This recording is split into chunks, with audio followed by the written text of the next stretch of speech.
Labas draugai, truputį sustojau pasikrauti su Tesla Ignitison stoteliai. Aišku, pasižiūrėjau Ignitison truputį taip jau nepigiai kainuoja krautis 39 centai. Kai, sakykime, Enefitą prie Norfos dažniausiai visą laiką kraunu, ten po 30 centų yra. Tai, ar 35 dabar galvoju. 35, man atrodo, tas greitasis, lėtasis 30 centų. Tai apie ką norėjau pakalbėti, žodžiu, šios dienos kuro kainas, tai bombinės, kai aš sakau, dizelis kainuoja 2,10 €, į autobusą savo prisipyliau pilną baką dizelę, sumokėjau be kelių eurų 200 €. Tai čia kažkoks kosmosas, aš nebesuprantu, kas čia daros. Tai, bet nieko nepadarysi, kol kas taip yra. Ir ką norėjau pasakyti, šiai dienai elektromobilis vis tiek kaip bebūtų, turbūt pigiausia transporto priemonė gaunas važiuoti. Aišku, elektromobilis turi ir pliusų, ir minusų, kaip man atrodo, ir kiekvienas automobilis, tiek benzininis, dizelinis, ar ten, sakykime, su dujom, nesvarbu. Sakykime taip, važiavau į Kauną,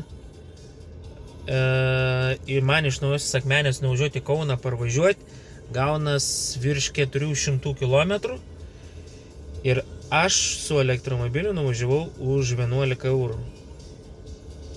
Tai čia, manau, pigesnė variantą jau nebebūn. 11 € kodėl? Dėl to, kad, sakykime taip, pas manęs namie yra savo elektrinė, yra kaupikliai, iš kurių aš pasikraunu savo elektromobilį, sakykime, kaip šiuo atveju Tesla. Tai aš pasikrovau pilną bateriją iki 100 procentų beveik. Nuvažiavau iki Kauną, dar man buvo, dabar bijau pameluoti, kiek tų kilometrų pasiskaičiavau, kad man užtektų grįžti iki namų. Grįžti iki namų aš pasikrovau už 11 €. Man rodė 280 km gal galima nuvažiuoti, krovus prie Norfos, nes man prie Norfos kažkaip tos Enefito stotelės geriausiai patinka krautis. Tai va, pasikrovau ir grįžau, paskaičiavau 400 su viršų kilometrų, nuvažiavau už 11 €. Tai nežinau, ar yra dar tokių automobilių, su kuriais galima už tiek nuvažiuoti. Manau, kad nėra. Tai mano Tesla valga, tuoj pažiūrėsim, kiek jisai čia vidurkis pas manęs yra. Taip, ką čia mes turim. Va, čia buvo, kai važiavau į Kauną, 154 Wh kilometrui. Tai gaunas 100 km 15,5 kWh, kažkas tokia gaunas. Čia, sakykime, buvo truputį gal greičiau važiuota, paskui plus šildymas buvo daugiau įjungta, tai buvo 18 kWh gaunasi. Tai man atrodo, kad čia tikrai yra rodikliai neblogi. Taip, čia yra padangų slėgis. Tai va, matot, kiek pas mane automobilis, sakykime, valgo elektros. Ir dabar aš vat kraunuosi 69 kWh į valandą, toks krovimas, 69 kWh. Tokia jėga.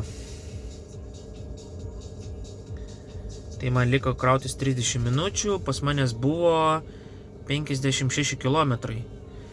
Tai man iki 79 procentų pakraus per pusę valandos.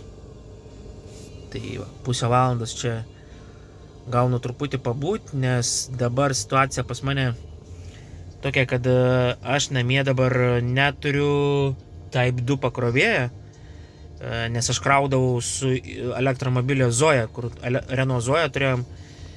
Mes iš elektros laidą naudojau, Teslai tikdavo irgi pakrovimui Type 2. Tai dabar neturiu, reikia nusipirkti. Gal kas turit Type 2 laidą pasiūlyt, Tai nebrangiai, sakykime, koks tas nebrangiai, koksai 50-60 eurų. Nes ten kitas kainas pasižiūriu, kiti ten užsidėtas kainas, bet ten už 50 eurų galima rasti laidą pilnai nenaują, sakykime taip. Tai va, tai ką aš čia turėjau dar omeny jums papasakoti. Mano akim, sakau, šiai dienai elektromobilis tai yra man numeris 1. Mano Tesla nuvažiuoja, pas manęs yra mažasis akumuliatorius, tai nuvažiuoja, aš jums pasakysiu, 300 kažkur 50 km gal. Tai čia Lietuvos mastų, čia yra, man atrodo, super. Kaip patys matot, pusę valandas ir elektromobilis būna pakrautas, tai nematau čia kažkokios didelės problemas kažkur pusvalandžiui sustoti, atsigert kavos ar tiesiog pasivaikščiot, kaip šiuo atveju po prekybos centrą, nueiti parduotuvę, apsiprekinti, grįžti ir elektromobilis praktiškai pakrautas jums bus.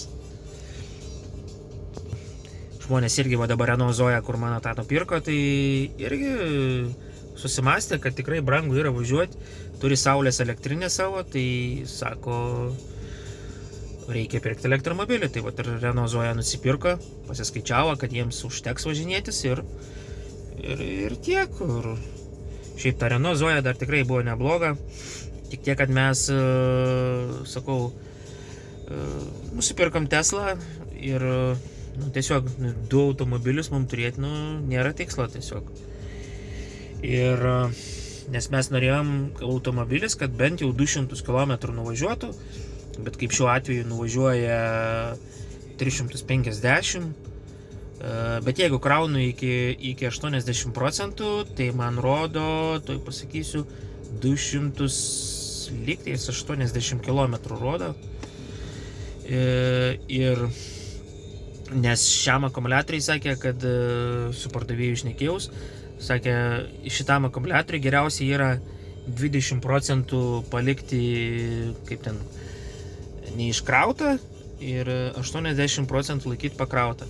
Bet jeigu kažkur žinot, kad važiuosit, tai galima užkrauti iki pilnai 100% ir važiuoti. Bet užkrautą 100% ir laikyti, tipo, negerai yra. Yra kaip ir ličio akumuliatoriams visiems, tai yra ta riba viršutinė ir apatinė, kur yra negalima pilnai pakrauti, negalima pilnai iškrauti. Nes tai įtakos paprasčiausiai jūsų automobilio baterijos ilgaamžiškumą, sakykime taip. Taip, ar pirkčiau Tesla automobilį antrą kartą, tai manau tikrai taip. Dabar mes šitą automobilį greičiausiai turėsim jau truputį ilgesnį laiką ir neplanuojam nieko keisti, nebent jeigu jau dabar keisčiau automobilį, tai žiūrėčiau gal po kokių 2-3 metų žiūrėsim, kuris galbūt jau nuvažiuos ir 500-600 km.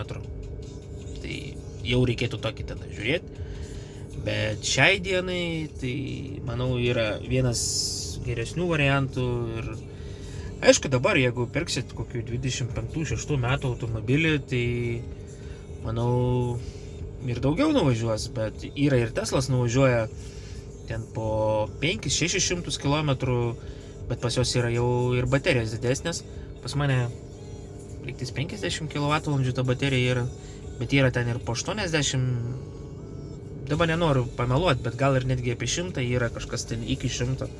Beveik 100 kažkas kWh yra baterija. Tai va kažkaip taip. Tai ką norėjau papasakojau turbūt, tai būtinai palikit komentarą po video, uždėkit like ir iki sekančio video. Iki.